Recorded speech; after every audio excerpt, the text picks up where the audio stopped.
People have used tweezers, knives, wrenches, crowbars, coins, anything they can get their hands on. Hey guys, welcome back to the Arctic Frost channel. John here. Today I'm going to be showing you how to get the micro SD card, that pesky little card that no one seems to be able to get a grip on, out of your RC quadcopter or drone, whatever you want to call it.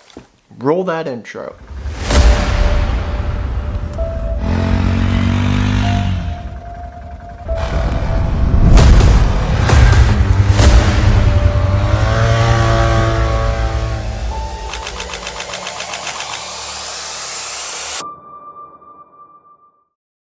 Hey guys, if you're new to flying drones, you've just gotten one of these things that can fly around, get that cool footage from up above, or if you've been flying for a while, I hope this little tip helps you out. Today we're going to be getting in here, and I'm going to show you a little trick that I use to get that little micro SD card out. Now in some drones, the SD card is by the battery compartment.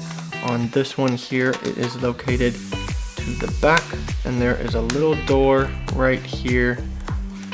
And there you can see your little micro SD card hidden away in the back. Now these are a snap-in design. You push them in and they lock, and then you'll push them in again and you're able to remove it.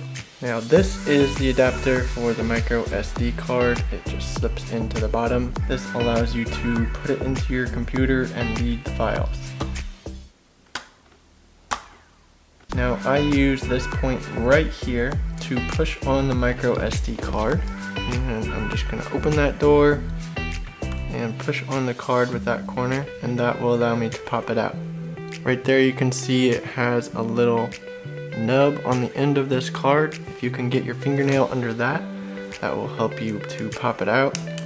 Push that corner into the card and that releases the card. Then you can just flip it over like this and use this side right here like a fingernail and get that under the edge of it, and that will allow it to pop out.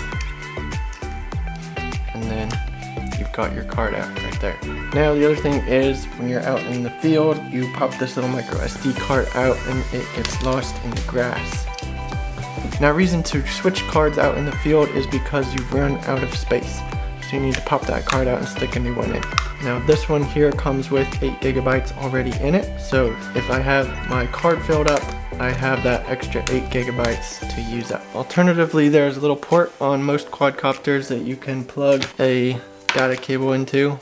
The only thing with using the data cable is you will have to turn on your device. Your quadcopter will have to be turned on to get the footage off of it. It's just an extra step I don't want to deal with. I like to use the SD card. I just plug it in the computer, get the files, drop them off, stick it back in the quadcopter, and I'm good to go. Alright, so once you're done filming, extract that card, dump the footage off of it, insert your card back into it, turn this all back on. It's best to format the card in the quadcopter. Once your card is formatted, then you're ready to fly again.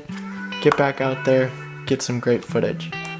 So I hope this video helped you out in some tips on how to get that little card out. I know some people use whatever they have.